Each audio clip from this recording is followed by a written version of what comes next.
কাঁচা হলুদ ক্ষেত থেকে সংগ্রহ করে এভাবে কয়েকদিন পর্যন্ত রোদে শুকানো হয়। খাবারের স্বাদ এবং দেখতে আকর্ষণীয় করে তোলার জন্য হলুদের গুরুত্ব অপরিসীম।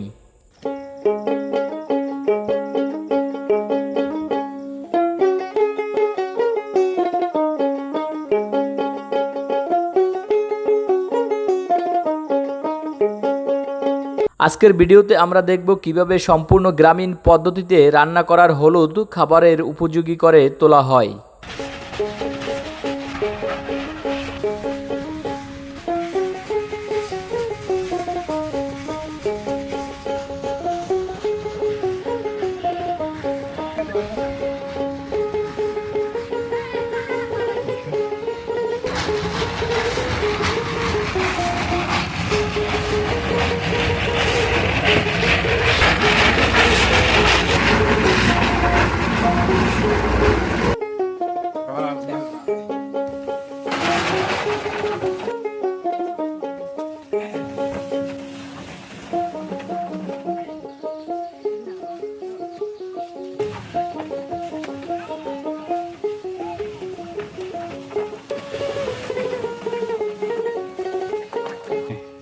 হলুদের উপরের কালো খোসা পরিষ্কার করার জন্য নিজেদের আবিষ্কৃত মেশিনে শুকনো হলুদ দেওয়া হচ্ছে।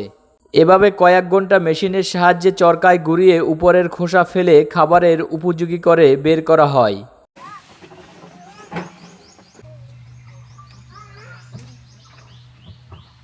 কাকা এখন কি করবেন?